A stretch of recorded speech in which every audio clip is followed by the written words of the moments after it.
అలా వాళ్ళిద్దరి మధ్య గొడవలు జరుగుతూ ఉన్న సమయంలోనే జరిగిన అత్యంత భయంకరమైన పరిస్థితి ఒకటి. పాలస్తీనాలో ఉన్న చిన్నపిల్లల్ని ఇజ్రాయిల్ మొసాద్ చంపేస్తుంది అని చెప్పి పాలస్తీనా హమాజ్ వాళ్ళు ఇజ్రాయెల్కి సంబంధించిన కొంతమంది పబ్లిక్ని, కామన్ పీపుల్ని కిడ్నాప్ చేయడం జరిగింది. పాలస్తీనా హమాజ్లోకి ఇజ్రాయెల్కి సంబంధించిన ప్రజల్ని కిడ్నాప్ చేసి తీసుకువెళ్ళిపోయారు. దాంతో ఇక ఇదే అదును అని భావించిన ఇజ్రాయెల్ పాలస్తీనా మీదకి దండయాత్ర చేసింది. సరిగ్గా అది అక్టోబర్ 7, 2023. 2023లో పాలస్తీనాని మట్టుబెట్టేసింది. ఒక రకంగా పాలస్తీనాని శ్మశానం చేసేసింది.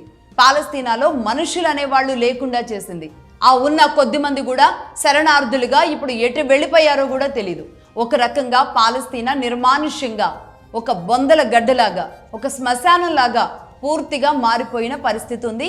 ప్రస్తుతానికి పాలస్తీనా సిచ్యువేషన్ అది.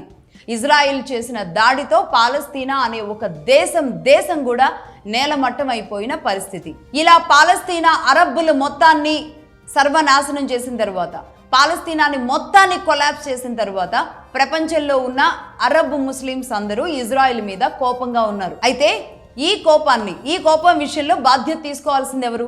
అరబ్ దేశాలుగా ఉన్న జీసీసీ తీసుకోవాలి. గల్ఫ్ కోఆపరేటివ్ కౌన్సిల్, గల్ఫ్ దేశాల్లో ఉన్న అరబ్ దేశాలు ఈ బాధ్యత తీసుకోవాలి. అంటే ఇజ్రాయిల్ మీద మాట్లాడడానికో లేదంటే పాలస్తీనా విషయంలో ఇజ్రాయిల్ చేసింది తప్పు అని ఐక్యరాజ్య సమితి లాంటి చోట వాదించడానికో ఒక దేశం తరపున మాట్లాడడానికి నిలబడాల్సింది జీసీసీ. అంటే అరబ్ దేశాలను రక్షించాల్సిన జీసీసీ లాంటి దేశాలు అమెరికాతో అంటగాగడం, ఆర్థిక లావాదేవీలతో మునిగిపోవడం వల్ల ఇరాన్ ఏమనుకుంది అంటే, ఇరాన్ ఒక అరబ్ దేశాలలో పెద్దన్నగా అవతరించాలి అనుకుంది. దానికోసం 40 ఏళ్లుగా తన బలాన్ని పెంచుకుంటూ వస్తుంది. ఆ బలాన్ని పెంచుకునే క్రమంలో అక్కడ న్యూక్లియర్ పవర్ని పెంచుకుంటుంది.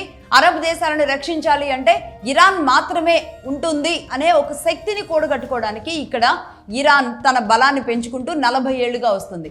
అందులో భాగంగానే తన న్యూక్లియర్ పవర్ లాంటిది చేసుకుంటూ వచ్చింది. అసలు ఈ యుద్ధాన్ని ఇరాన్ మొదలు పెట్టలేదు. మొదలుపెట్టింది ఎవరు? America and Israel. అయితే తన బలాన్ని ఎప్పుడైతే పెంచుకుంటుందో అది ఎవరికి ముప్పు?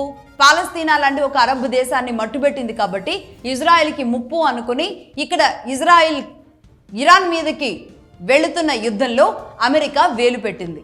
జరిగినది ఇది. యుద్ధం ఎందుకు వచ్చింది అంటే ఇందుకు వచ్చింది.